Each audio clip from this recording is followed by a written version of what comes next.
espacio se habla de la propiedad privada, del Estado de Derecho, de la economía de libre mercado. Se habla de principios y funciones de la libertad en todos los ámbitos de la vida nacional. Aquí se habla libertad. RCR presenta Aquí se habla libertad con Víctor Maldonado. Muy buenos días. Hoy lunes 30 de marzo del año 2020. Felicitaciones a mi hermana Miriam, que hoy cumple años. Feliz cumpleaños, hermana. Espero que, bueno, a pesar de la pandemia y la distancia, porque está ella en su casa y yo en la mía, pues en comunión podamos celebrar la vida y en los tiempos que vengan podamos darnos ese abrazo que no nos vamos a poder dar. Hoy es el lunes de la quinta semana de Cuaresma. San Juan Clímaco Abad es el santo del día, modelo de ascetismo del siglo VII después de Cristo, anacoreta, y además el que escribió la primera obra sobre ascetismo cristiano, que se llama Clímax. Clímax no es ninguna otra cosa que escalera.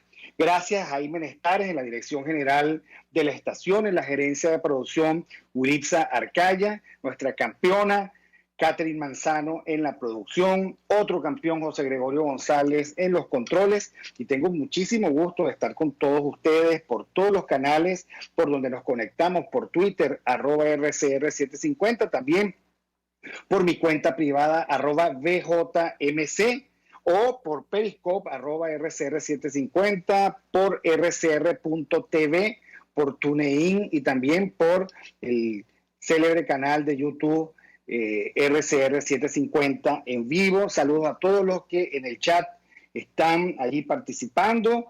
Pueden escribirme también, como les digo, mi cuenta de Twitter, @BJMC, y bueno, seguir intercambiando. Tenemos hoy un programa interesante, variado.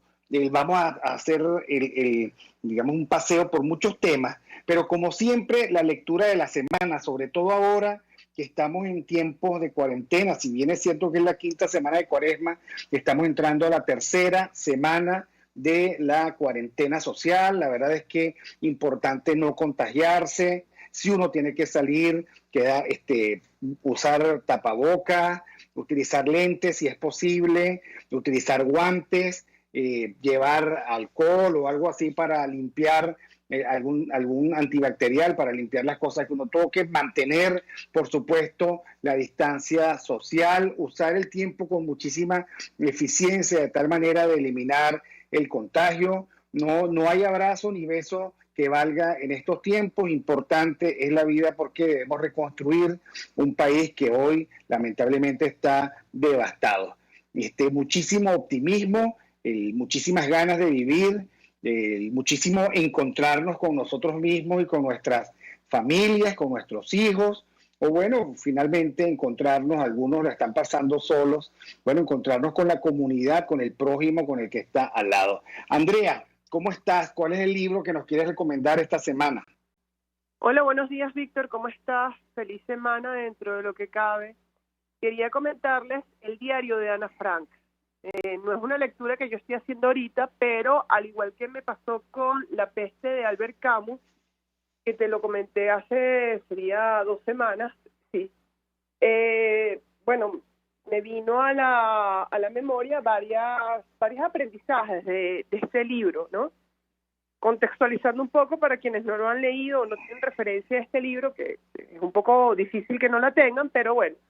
Es el diario personal de una adolescente en sus 12 años que estuvo alemana, de ascendencia judía, que en los años 40, en la época en que más recrudeció la Segunda Guerra Mundial y la persecución contra los judíos, empezó un diario como una adolescente normal, pero en el transcurso del diario ella tiene que esconderse junto con su familia y otros amigos de la familia para evitar caer en un campo de concentración.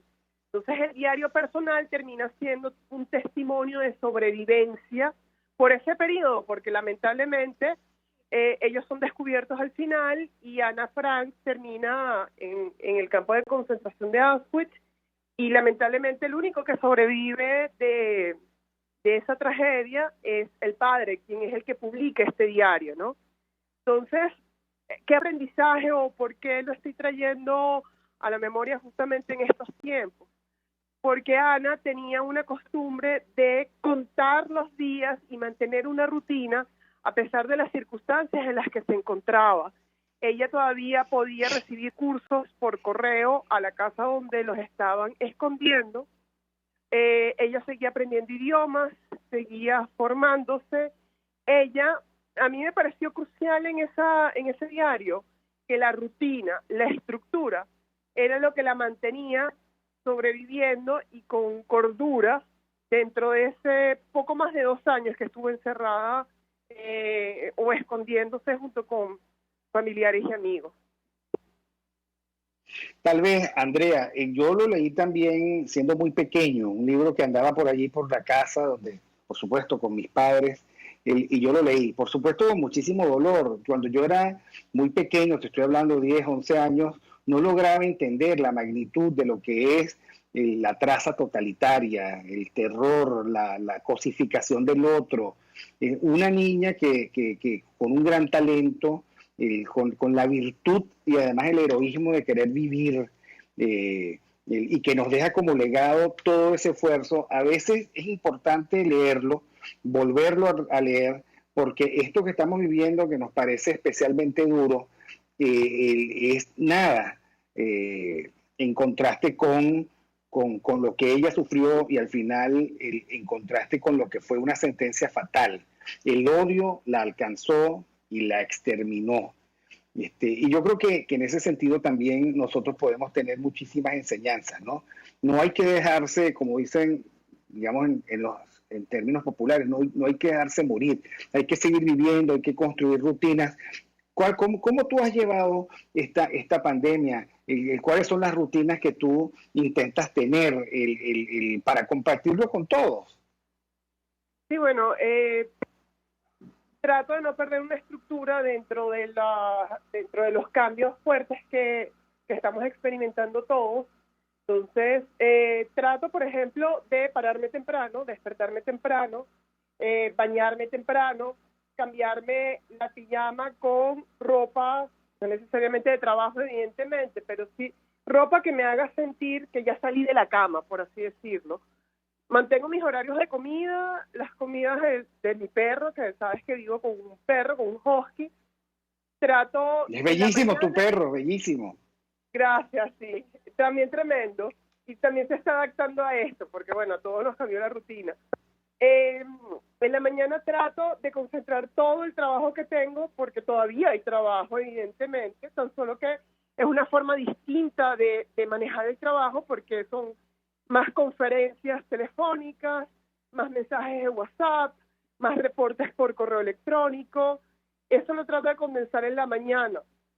Y ya para la tarde posiblemente ya no tengo la misma rutina de trabajo, entonces tengo la rutina de armar, por ejemplo, mis investigaciones con CEDICE, que también estamos muy activos de CEDICE, quédate en tu casa. Entonces estamos tratando de darle o armar, por así decirlo, estrategias ahora digitales, porque es lo que nos toca, porque es lo recomendable en estos momentos, ¿no? Y manteniéndome activa, pero con una estructura, con un horario, exactamente. Las comidas, no sentir que estoy en la casa todo el tiempo, sino sacarme la pijama de encima, por así decirlo, y mantenerme activa. No todos los días se pueden lograr, y no me siento mal si no lo logro todos los días, pero sí la mayor parte de las veces. Creo que por tus redes sociales además estás escribiendo una especie de diario informal, ¿no? Tratando de poner, digamos, de llamar la atención sobre algunas cosas. Eso es en tu cuenta de Instagram sobre todo, ¿no? Sí, en mis redes, en Instagram, en Twitter, lo que permite, en Instagram, en Twitter, en Facebook, lo que permite cada red. Sí, yo lo que hago es documentar cómo vivo mi día a día, los lugares en donde yo he podido conseguir ciertas cosas. He podido, sí, lo documento para no olvidarme qué día es hoy. Hoy es mi día, por ejemplo, 17 de cuarentena, día lunes, día de trabajo en muchos sentidos, y es lo que hago. También reflexionar, porque al mismo tiempo de tratar de mantener la rutina, es reflexionar sobre los grandes cambios que se están produciendo, no solamente en Venezuela, sino a nivel mundial. Unos filósofos hablan del fracaso del liberalismo, es dar respuesta a eso. Otros hablan del dilema ético que se está planteando en cuanto a necesidades infinitas, recursos ilimitados. Por ejemplo, en Italia y en España han tenido que escoger pacientes para ver cuál es el que va a aprovechar mejor un respirador. Dilemas que nunca nos pensamos que nos íbamos a conseguir en el siglo XXI, pero son dilemas propios de una catástrofe o, sí, de una pandemia, si lo quieres ver de algún modo. Entonces, es reflexionar, al mismo tiempo de mantener la rutina como un día a día, algo muy sencillo, tal vez mecánico, pero al mismo tiempo no perder de vista los temas filosóficos, los grandes y profundos temas filosóficos que se nos presentan a partir de este momento. Sí, yo creo que no hay que perder de vista, Andrea, ya para cerrar, que a los que les ha ido mejor es porque detrás de unos estados eficaces ha habido una fuerte capacidad privada de dar respuesta a la crisis. Y el contraste es los estados ineficaces, que además no han encontrado la hilación y la conexión con la empresa privada para encarar la crisis. Y el peor de los mundos, el socialismo del siglo XXI, que nos consiguió a nosotros como víctimas de un estado devastado, distraído, que hace muchísimo tiempo dejó de gobernar y que además destruyó en tanto al sector privado. Y ahora, bueno, estamos de la mano de Dios y ojalá la mano de Dios sea con nosotros leve. Muchísimas gracias, Andrea Rondón, el libro de la semana, el diario de Ana Frank. Síganla por sus redes, a Rondón75 en Twitter. No sé si en Instagram tienes el mismo nickname, el mismo nombre, a Rondón75, Andrea. Bueno, no sé, creo que Andrea. En Instagram, ¿cuál es tu nombre? AI Rondón75. AI Rondón75, síganla, buena compañera, además, para los que quieren descubrir y profundizar las ideas liberales, no hay mejor maestra. Gracias, Andrea Rondón, a Rondón75, la lectura de la semana, el diario de Ana Frank. Para que sepan cuán bien nos puede ir y cuán leve es esta circunstancia frente a otras experiencias que los seres humanos han tenido que afrontar. Nosotros vamos al corte y ya regresamos.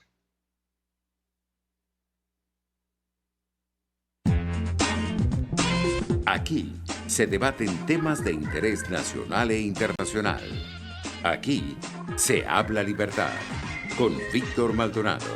Solo por rcr.tv, la radio que se ve. Sintonícenos a través de Periscope, @RCR750, la radio que se ve.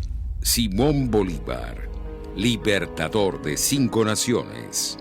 Todos los pueblos del mundo que han lidiado por la libertad han exterminado al fin a sus tiranos.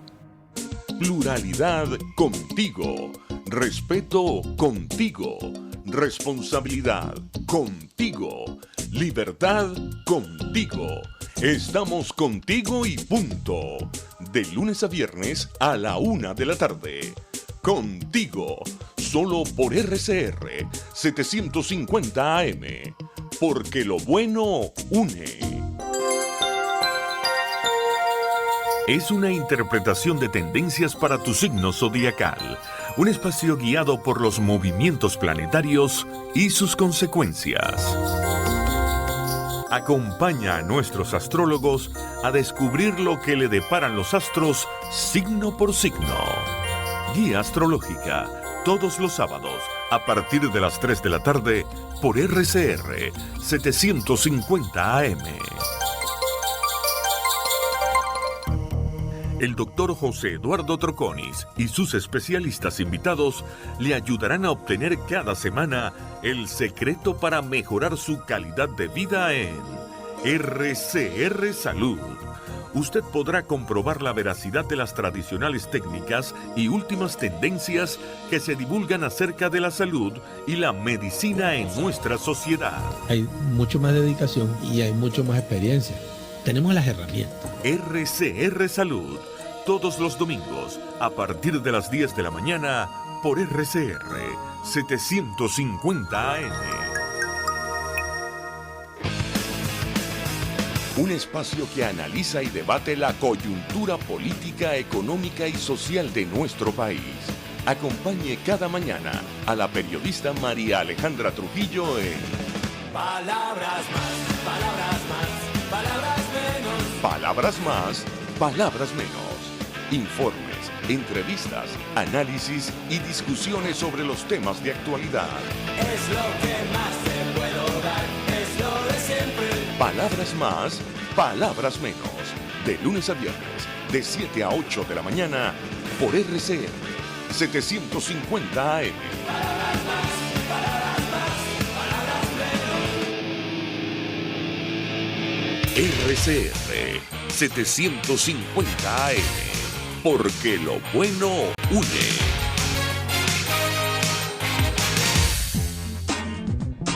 Ideas para alcanzar un país con libertad económica, democracia política y seguridad jurídica. Aquí se habla libertad con Víctor Maldonado. Solo por rcr.tv, la radio que se ve.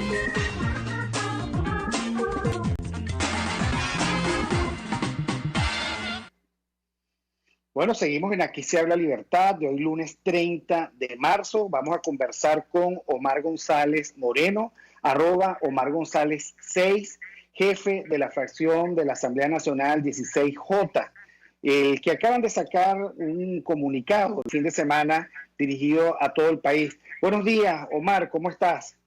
Buenos días, Víctor. Un gran placer estar en tu espacio y un saludo a toda tu audiencia. Bueno, muchísimas gracias por atender. Sé que estás en este momento además en reunión con la Junta Directiva de la Asamblea Nacional preparando la sesión de esta semana. Por eso, pues, nuestro mayor agradecimiento. ¿Qué plantearon ustedes el fin de semana? ¿Qué le propusieron al país? Efectivamente, este fin de semana la fracción parlamentaria 16 de julio emitió un comunicado, en primer lugar, para reconocer el coraje de los venezolanos ante esta pandemia que azota el planeta. Un reconocimiento que vale mucho, dada la destrucción que tiene el país. El comportamiento de los venezolanos en esta crisis ha sido realmente ejemplar. No hay otro lugar del planeta, decíamos en ese comunicado, en el que la gente y sobre todo los profesionales de la salud, los médicos, las enfermeras, los bioanalistas, en fin, todo el personal de salud, preste una atención sanitaria con tantas limitaciones como las que tienen en Venezuela. Esta es una tarea realmente heroica y vaya pues nuestro reconocimiento en nombre de la fracción 16 de julio a todos esos profesionales de la salud que arriesgando su vida y prácticamente sin ningún elemento están tratando de hacer lo que pueden para ayudar y asistir a los venezolanos en esta pandemia.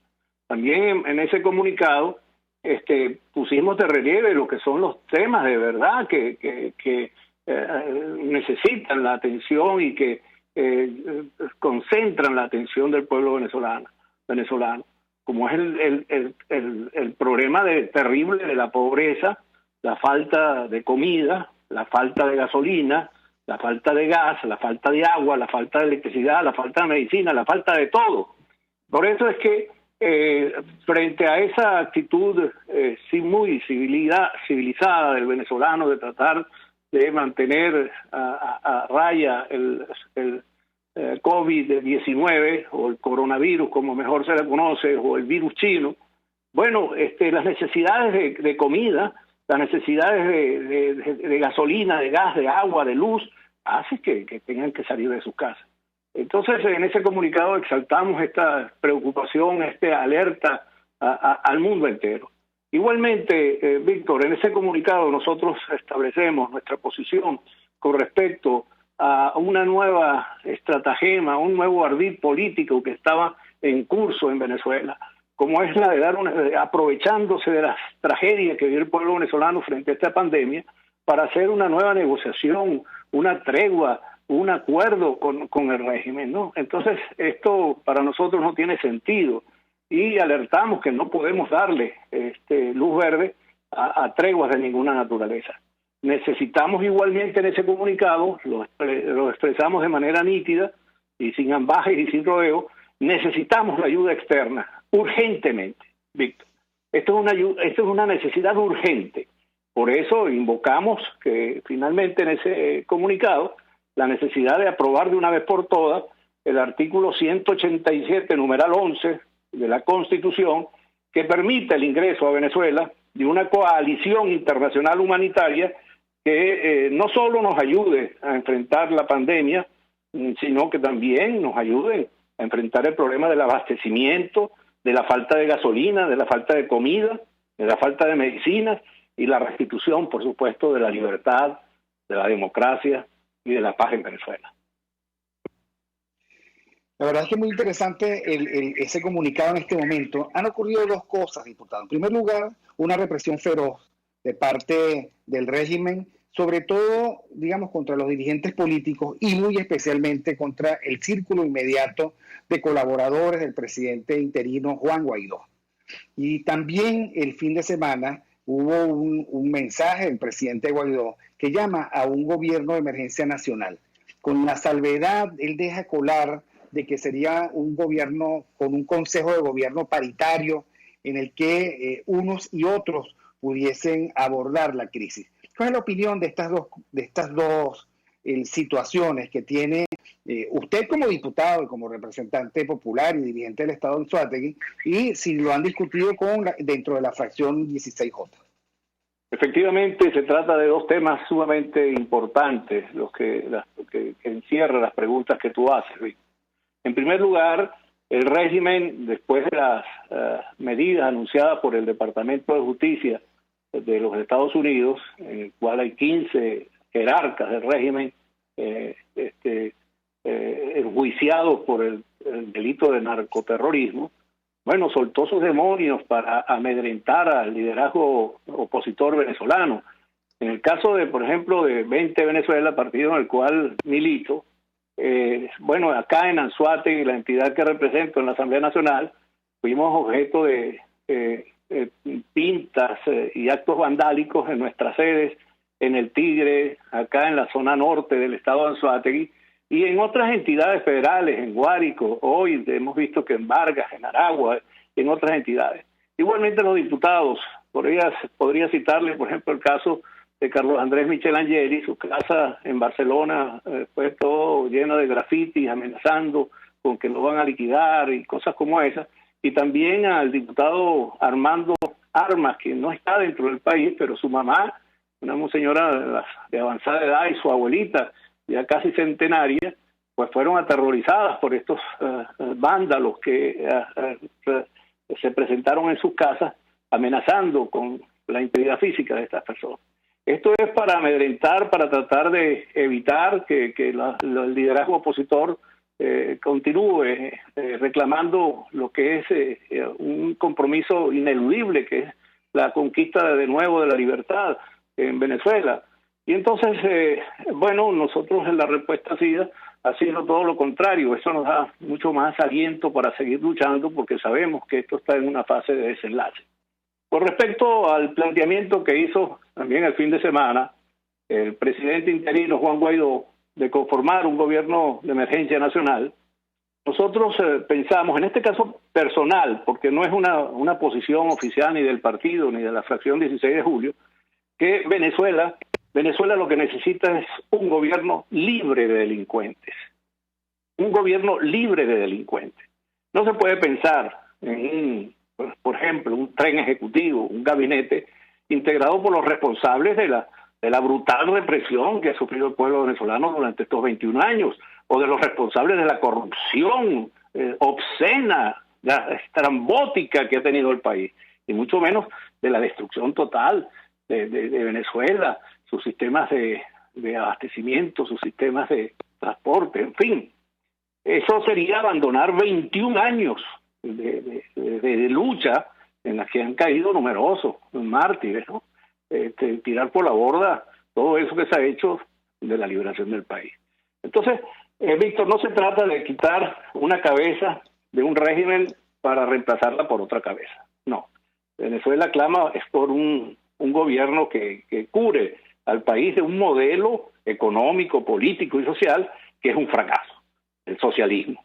Es decir, un gobierno que se instaura en Venezuela precisamente bajo unos principios éticos, unos principios de respeto absoluto a la libertad empresarial, a la libertad personal sobre todo, y a la libertad en todo su sentido. Víctor. Bueno, una última pregunta, tenemos 30 segundos. Usted es un político muy experimentado, con muchísima experiencia. ¿Alguna vez los gobiernos que usted, digamos, ha tenido que, a lo largo de toda la vida, han ido contra las familias de los dirigentes políticos, contra las novias de los dirigentes políticos, contra las mamás de los dirigentes políticos, para aterrorizar el ejercicio de la política? No, jamás. Mira, ni en las peores dictaduras que ha sufrido Venezuela se ha visto algo como esto. Hoy, en la mañana, fue secuestrada la novia de Rafael, un joven de apenas 28 años de edad que forma parte de los colaboradores más cercanos del presidente Guaidó. La señorita Bianchi la retuvieron, la ruletearon. Tengo entendido que hace pocos momentos habría sido liberada, pero se llevaron a dos jóvenes también muy cercanos al presidente Guaidó, y se ha desatado una cacería de brujas, que esto es absolutamente intolerable. Desde la fracción 16 de julio nosotros hacemos responsable de esta situación en primer lugar a Nicolás Maduro, ¿no? Y desde luego a todos los cabecillas del régimen. Y esto no puede quedar de brazos cruzados. Los diputados tenemos la obligación de llamar la atención del mundo entero de esta cacería de brujas que se ha desatado en las últimas horas y que podrían significar precisamente un añadido, un elemento más para tomar decisiones definitivas que le pongan fin a esta brutal, esta salvaje situación que se vive en Venezuela. Así que nosotros, hasta donde podamos, la lucha continúa y haremos saber esto en la reunión que tenemos dentro de poco con el presidente Guaidó, con el primer vicepresidente Juanipa y el segundo vicepresidente Barisbeiti, así como los jefes de fracción, bueno, de situaciones como esta para llamar la atención del mundo entero de lo que está pasando, porque esto está comenzando muy mal, la respuesta del régimen frente a las terribles, gravísimas acusaciones que la comunidad internacional está haciendo. Bueno, muchísimas gracias a Omar González Moreno, diputado por el Estado Anzoátegui, jefe de la fracción parlamentaria de la 16J y miembro de la Dirección Nacional de 20 Venezuela. Gracias por el contacto. Nosotros vamos al corte y ya regresamos. Aquí se debaten temas de interés nacional e internacional. Aquí se habla libertad con Víctor Maldonado. Solo por RCR.tv, la radio que se ve. Puedes seguirnos en nuestras redes sociales. En Twitter, @RCR750, la radio que se ve. Informe RCR presenta titulares. La Organización Mundial de la Salud confirma que el COVID-19 no se transmite a través del aire. Milos Alcalay, ex embajador de Venezuela ante Naciones Unidas, calificó como un hecho novedoso para el mundo las acusaciones que realizó el Departamento de Justicia de Estados Unidos contra Nicolás Maduro y otros altos funcionarios de su régimen por su presunta vinculación al narcotráfico y el terrorismo. Las tres cabezas de poder están involucradas en la tipificación de delitos que en todo el mundo se condenan, que es el narcotráfico, que es el terrorismo, que es la violación de derechos humanos. Desde esa perspectiva, ya no es solamente al régimen, al gobierno, al que se pone en el banquillo de los acusados, sino que el sistema jurídico de los Estados Unidos, el secretario de Justicia, los fiscales de Florida, los fiscales de Miami, han tomado una decisión de tipificar el delito y condenar o iniciar procesos en contra del jefe del Ejecutivo, del jefe del Legislativo, del jefe del Poder Constituyente y del ministro de Defensa y de las Fuerzas Armadas. Una situación sumamente grave porque además de eso incluyen a otros altos funcionarios y también a dos dirigentes de la FARC involucrados con el régimen que están también en la lista. La novia del asistente del presidente interino, Juan Guaidó, fue liberada tras ser golpeada y amenazada por parte de funcionarios del régimen que la habían detenido esta mañana. En internacionales, el Fondo Monetario Internacional advirtió que una profunda recesión en Europa es ya inevitable en 2020 debido a la pandemia del COVID-19. El primer ministro en funciones israelí, Benjamín Netanyahu, entró hoy en cuarentena por sospecha de estar contagiado de COVID-19. Y en los deportes, en la NBA, el base escolta de los Celtics de Boston, Marcus Smart, superó el COVID-19 y fue dado de alta.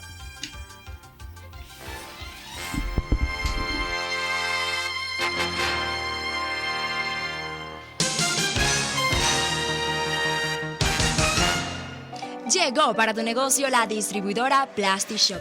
Contamos con los mejores envases de plástico, cartón y aluminio al mayor. PlastiShop tiene para tu negocio cajas para pizzas y tortas de todos los tamaños, envases para sushi, soperos en Boplast, discos dorados y una gran variedad de platos plásticos y de cartón. Somos la distribuidora con más variedad del país. En PlastiShop tenemos las bolsas más resistentes del mercado. En PlastiShop pensamos en tu facilidad. Estamos ubicados en Chacao, en la avenida Cecilia Costa con calle Páez. Hacemos envíos en todo el país. Síguenos en Instagram, @PlastiShopVE. En RCR somos vanguardia. Toda la programación de tu RCR también la puedes seguir a través de la internet.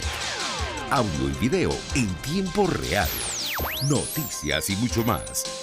No te pierdas ni un segundo de nuestra programación. No hay excusa ni cadena que valga para que dejes de escucharnos.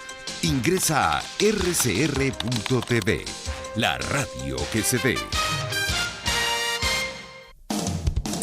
RCR 750 AM, porque lo bueno une.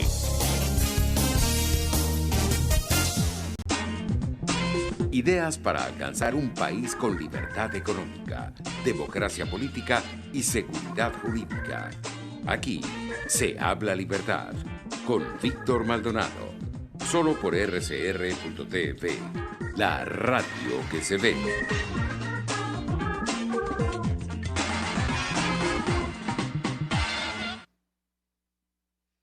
Bueno, continuamos en Aquí se habla libertad. En esta segunda parte vamos a conversar, como siempre, con Alexander Campos, director del Centro de Investigaciones Populares, e invitamos a Alexander y yo a Miguel Fontán, porque yo creo que de lo que se trata es que hagamos un repaso, no solo de los costos sociales de la pandemia, que son inmensos y que se están acumulando, sino además de la verdad y la mentira en la política, porque al fin y al cabo las dos cosas son lo mismo.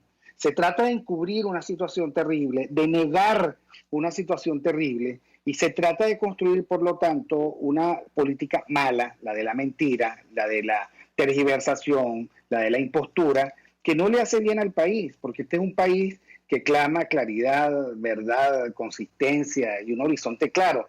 Bienvenido Miguel Fontán, @Miguel Fontán, y bienvenido Campos Alexán en Twitter. ¿Cómo están? ¿Qué nos puede decir, Alexander? No escucho a Alexander, entonces le damos paso a Miguel Fontán. Miguel, ¿cómo estás? Hola, Víctor. ¿Cómo estás? ¿Cómo te va? Un saludo a ti y a toda la audiencia. Mientras esperamos la reconexión con Alexander Campos, bueno, ¿hasta dónde nos puede llegar una política fundada en la mentira? Bueno, una política fundada en la mentira puede llegar muy lejos. Precisamente por eso, porque es fundada en la mentira y puede estar haciendo realidades a su conveniencia las veces que le dé la gana. Y precisamente esa es la importancia de un pensamiento crítico en la ciudadanía que pueda determinar la verdad factual o esa verdad en política que a Arendt llama verdad de hecho, que es la verdad que se manifiesta y se articula en torno a la observación, a la experiencia de la narración del hecho de las personas que lo viven. Y eso es importante en estos momentos porque evitaría, sobre todo para regímenes como este, procrear la mentira constantemente y adecuarla a los intereses particulares que se alejan diametralmente del bien común.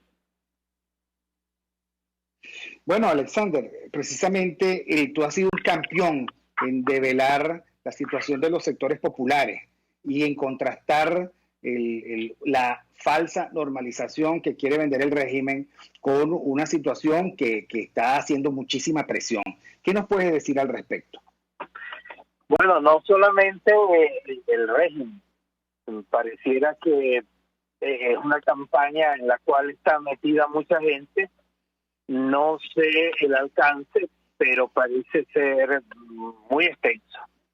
Se trata de poner en boca de la gente y en el deseo de la gente lo que son propiamente intereses o de grupos o intereses de sectores o intereses que en último término lo que hacen es mantener al régimen. No solo en esta situación, sino en todo momento político, pero especialmente en los más críticos, la verdad es fundamental. La verdad es el alimento de la democracia. Sin ella, toda acción política es ficción y terminará precisamente en esto, en pura ficción. Bueno, pareciera que hay un grupo que quiere colocar, digamos, a la gente en una situación en la que solamente está pendiente de las necesidades, digamos, más inmediatas, haciendo creer que la gente ha perdido toda noción política, toda perspectiva política, haciendo creer que la gente, digamos, ha perdido toda racionalidad. Es verdad, estamos en una situación de mucho miedo y el miedo no solamente quiebra seguridades, sino también quiebra lealtades y quiebra muchas cosas, pero eso no inhibe, o por lo menos es lo que uno ve en los trabajos de campo y uno ve con la gente, es su perspectiva que tienen la visión política y saben muy bien que si no salimos del régimen, esta pandemia nos traerá una catástrofe mayor de la que estamos. Ahora, es cierto, Alexander, lo que está diciendo, la pandemia con todo y lo terrorífica es una circunstancia sobrevenida y que pasa. Ahora, hay un mal estructural que se le ha hecho al país al negarle a los ciudadanos derechos y garantías, al negarle a los ciudadanos además un camino, una ruta hacia la calidad de vida, hacia la prosperidad, hacia la mejora, hacia tener lo mínimo. Un hospital destrozado, un país destrozado, con servicios públicos destrozados. Ahora, Fontán, ¿es posible que con los protagonistas de esta catástrofe se pueda llegar a una solución de término medio? Por ejemplo, un gobierno paritario, que es lo que planteó el presidente Guaidó el fin de semana. No creo que sea posible una solución a media con quienes han creado las condiciones infrahumanas con las que el venezolano ha recibido esta contingencia, como tú bien dices, sobrevenida, como toda contingencia. Ahora, un gobierno paritario, y sobre todo cuando hablamos de política, y Alexander lo mencionó, necesita fundamentos en la verdad. Lamentablemente, la verdad política no es la verdad científica, que es irrefutable, que 2 más 2 son 4 aquí y en cualquier parte, y no depende de las circunstancias. La verdad en política, como lo había mencionado antes, es factual, es decir, depende de las circunstancias, de los actores y del hecho en sí mismo. como esa verdad depende de todo eso, eso es una verdad que necesita ser construida entre todos y necesita ser consensuada. Puede ser que 2 más 2 son 4 y yo no esté de acuerdo con eso, pero eso no quita la veracidad de la ecuación. En política, sí, la verdad factual depende de la construcción que se haga alrededor. Entonces, si nosotros no entendemos que un régimen de esta naturaleza nunca va a poner en duda su poder, nunca va a hacer algo que vaya en contra de la dominación absoluta del ciudadano y nunca va a hacer algo que lo aleje del poder, nosotros estaríamos fundamentando cualquier acción en una falacia, que suena muy bonita, que se puede argumentar de la manera más humanitaria posible, pero que en términos políticos jamás va a apuntar al bien común, sino al bien particular del grupo que está en el poder. Y, de alguna manera, al bien del grupo que cohabita manteniendo a los que están en el poder. Ahora, Alexander, tú estás en medio de la gente, en los sectores populares, vives la rasgadura constante y creciente que hay en este momento en los sectores populares, en donde las soluciones no son lo que parecen y en donde las expectativas no parecen lo que son. ¿Cómo se está viviendo ya esta tercera semana de cuarentena social en los sectores populares y cuál es la perspectiva que uno puede plantear en este momento? ¿Se puede resistir aislados en la casa? ¿Existe inventario de fortaleza y de comida para eso? Bueno,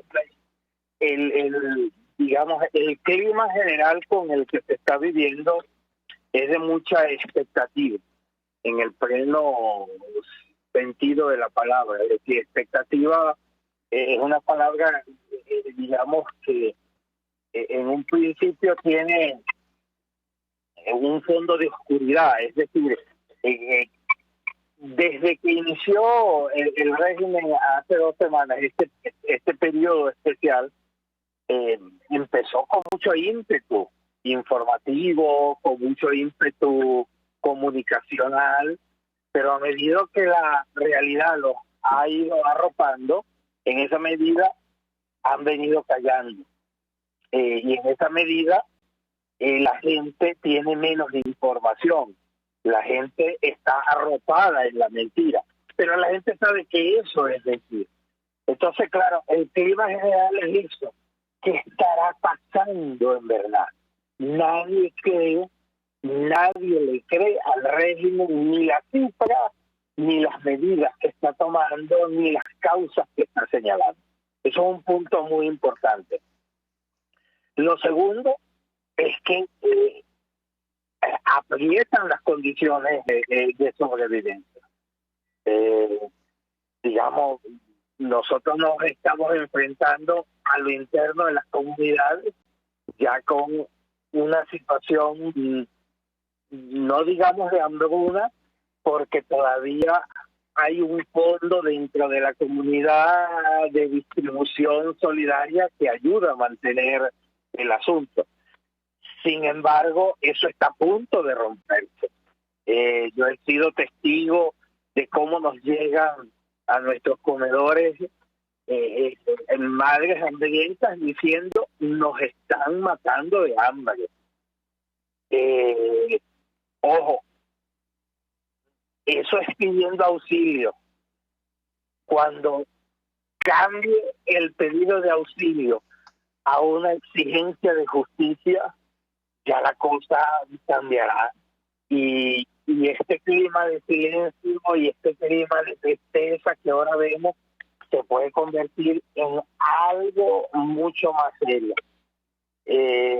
Yo no sé si nos estamos dando cuenta, pero la tendencia a la que vamos puede llevar a romper diques. Lo que hace 3 semanas era una estructura muy segura, era una estructura criminal, digamos, con sus herramientas para mantenerse, yo no sé si hoy podamos decir lo mismo. La variable virus chino es una variable que ni siquiera el régimen criminal lo tenía en cuenta. Y es una variable que introduce el terror dentro de la política, pero no el terror dominado por un sector, sino el terror que se expande sin control. Eso puede abrir posibilidades que antes no había. Ojo con esto. Miguel, Alexander está planteando, digamos, una característica de la contingencia, que es precisamente la incapacidad de manejar el terror abierto. No solo la represión, no solo la invocación indebida del derecho de excepción y la razón de Estado, sino algo así como que las puertas abiertas a cualquier cosa. Pero además la gente siente miedo. Y ante la necesidad de sobrevivir, pues cualquier escenario se plantea sobre la mesa. ¿Qué nos puede decir al respecto? ¿Cuál es tu opinión? Fíjate, Alexander tocó un punto bien importante en la sociedad. El paradigma de la modernidad es un paradigma inmunitario. O sea, ¿qué significa esto? Tendemos a cerrar calles, tendemos a hacer muros en nuestras casas para que no pasen hacia adentro. Eso es un paradigma inmunitario por todo lo que se ha venido desarrollando en la sociedad. En este sentido, lo que más preocupa de una pandemia no es la enfermedad en sí, que es lo que vemos ahorita. El COVID-19 no es un virus tan letal en comparación con otros. Ahora, lo que preocupa de la pandemia y en este paradigma inmunitario más es el contagio controlado. Eso causa mucho pánico, mucho temor. Y eso puede precisamente voltear la balanza del único mecanismo que ha tenido el régimen para el control social, que es el miedo a la violencia. Entonces, en lo que estamos viviendo ahorita es una contingencia, pero lo que viene post-contingencia puede ser más fuerte aún que lo que hemos vivido ahorita. Entonces ya vamos a tener a la gente pensando en una condición mucho más permanente que una cuarentena, porque la afectación a la economía es mayor, la afectación que ello tiene a otros servicios es mayor, y entonces puede estar planteándose un escenario que sea o que lo motive mucho más a vencer el miedo a la violencia por la supervivencia. Y yo estoy de acuerdo con Alexander en ese sentido. Nosotros como sociedad no estamos viviendo el virus como lo está viviendo Europa o Estados Unidos, que es una condición de afectación a una economía que venía normal. Nosotros tenemos una afectación a una economía que ya estaba en guerra. Era una economía de guerra. Era una economía limitada. Era un ciudadano que no vivía, sino que sobrevivía. Y eso hace que este venezolano, este ciudadano que vive aquí, se plantee los escenarios futuros de manera muy distinta a como se lo podrían plantear en Colombia o en Chile. Bueno, precisamente, Alexander, tú que has hecho tantas investigaciones cualitativas, ¿qué aspira el venezolano? O sea, ¿qué es lo que quiere que no tiene? ¿Por qué está dispuesto a luchar en este momento o en un momento futuro? Eso es bien interesante. Hay una gama de aspiraciones. Evidentemente, mientras más cercanas, más deseadas, es decir, las aspiraciones dirigidas al reencuentro familiar, a condiciones mínimas de vida, esas son evidentemente las más deseadas. Pero lo curioso es que el venezolano no ha perdido la perspectiva de que esas condiciones no se podrán lograr si no se logra la condición primera, es decir, salir de este régimen. Todo aquel que quiera vendernos que el venezolano lo que quiere es resolver su situación inicial o su situación de miseria, no ha entendido que el venezolano sabe que la raíz de todos sus problemas es el régimen y que sin salir de eso no vamos a lograr lo demás. Por eso el discurso que solamente se dirige hacia la conmiseración no es bien recibido porque se ve como asistencialista. El discurso bien recibido por la gente en este momento es el discurso situado, es el discurso bien ubicado, es el discurso que señala responsabilidades y, digamos, señala caminos de acción política, no caminos de acción solamente humanitaria. Ni una ni otra cosa deben estar separadas del discurso, porque el venezolano todavía no ha perdido la perspectiva y el sentido de realidad. Y ese sentido de realidad, muy probablemente, Miguel, indica que por más duro que sea el presente, la gente quiere un futuro mejor. ¿Qué le falta al discurso político en este momento, Miguel? Ya estamos por terminar, nos queda un minuto para cada uno. Que el venezolano echa de menos. ¿Qué falta?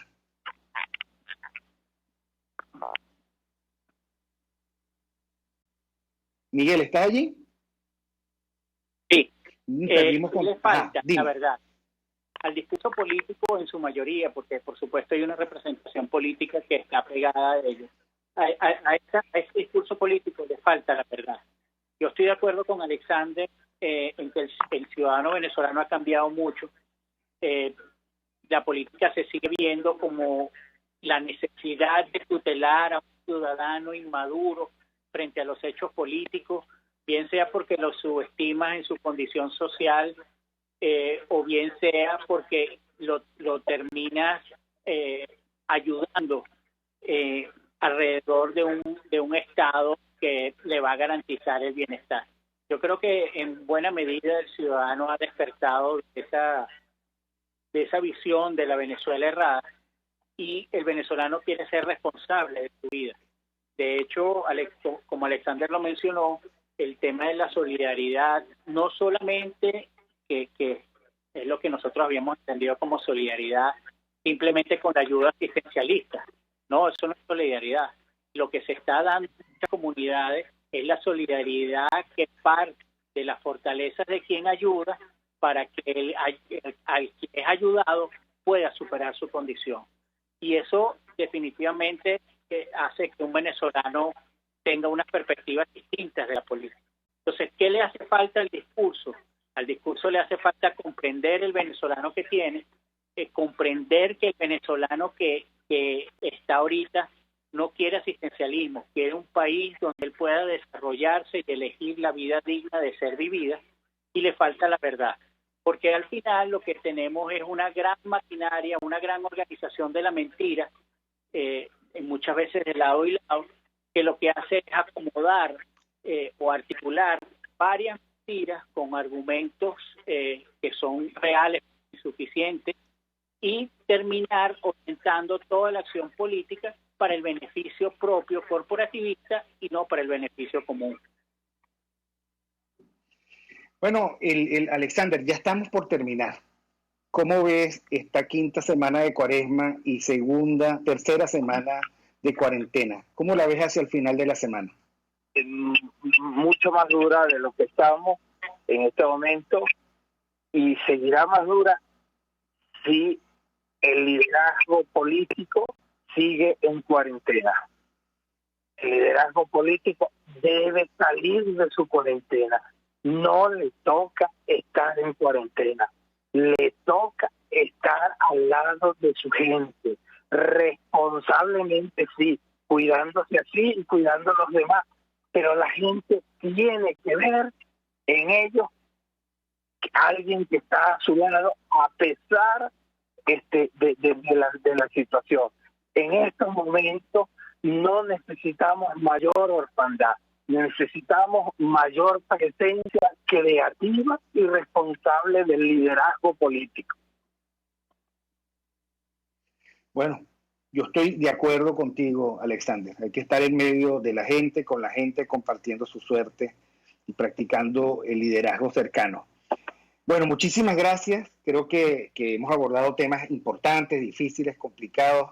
Gracias a Alexander Campos, gracias a Miguel Fontán, gracias a Diego Tares en la dirección general de la estación, gracias a Burip Sarkaya en la gerencia de producción, catering.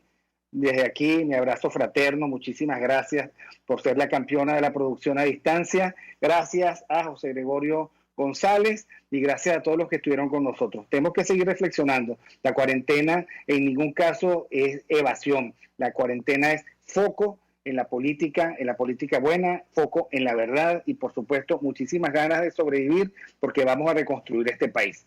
Nos vemos el próximo miércoles. RCR presentó Aquí se habla libertad con Víctor Maldonado. Solo por rcr.tv, en Twitter y Periscope, @RCR750. La radio que se ve.